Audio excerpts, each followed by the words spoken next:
કેશોદ તાલુકાના ભાટ સિમરોલી ગામની ઘટના સામે આવી.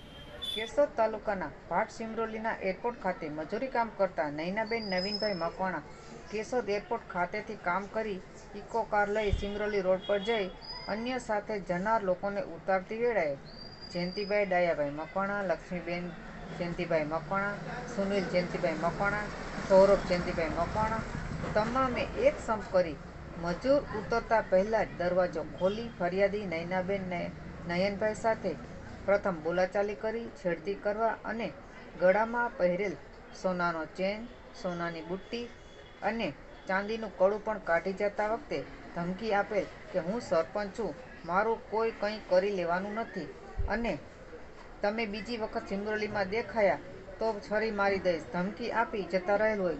ત્યારે હાલ કેશોદ સિવિલ હોસ્પિટલ ખાતે નૈનાબેનને દાખલ કરવામાં આવેલ છે. વધુ તપાસ કેશોદ પોલીસ દ્વારા કરવામાં આવી રહેલ છે. નૈના નવીન. શું ઘટના બની? અમે એરપોર્ટેથી કાયમેથી આવતા હતા. અમે અહીંયા લેબરને ઉતાર્યા અને અમે આવીને ગળામાં ચોટ્યો. ગળામાંથી ચેન કાઢી ગયો, કાનની બુટ્ટી કાઢી ગઈ, બે મોબાઈલ. કોણ હતું? સૌરવ મકવાણા, સૌરવ જયંતિભાઈ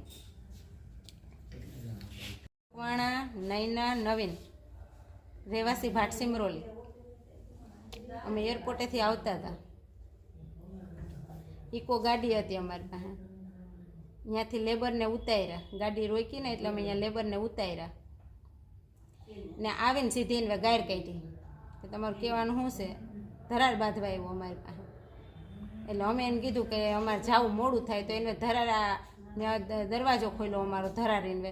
તો મેં દરવાજો ખોલીને હેઠી ઉતરી એટલે એને સીધી ચૂંદડી ખેંચીને ગળામાં ચેન હતો તે ચેન લઈ ગયો ને હાથાપાઈ થઈ એમાં મારું બુટિયું પણ કાઢી ગયો ને હાથમાં વિખોડા ભરી ને મારું કડું પણ ચાંદીનું કાઢી ગયું. કોણ હતું? મકવાણા, સૌરવ જયંતિભાઈ. ક્યાં ગામના છે? ભાટ સિમરોલીના. જયંતિ મકવાણા એ ભાટ સિમરોલીના એનો ભાઈ જ. જયંતિ ડાયા એ પણ હતા. એને પણ મને મારી ને છેલ્લે જતાં એને એમ કીધું કે હું સરપંચ છું, મારું કોઈ કાંઈ કરી નહીં લે, પાછા હિમરોલીમાં આવશો તો હું તમને સરી ઘાલી દઈ. ત્યાં લગનની ધમકી આપી. તમે શું કરવા માંગો છો? મારે કાંઈ નથી કરવું. મારું જે યુ ન આપે તો કાંઈ નહીં, પણ મને 6 મહિનાની જીનવે મારી ચૂંદડી ખેંચીને 6 મહિનાની જેલ પડવી જોઈએ, બીજું કાંઈ નહીં.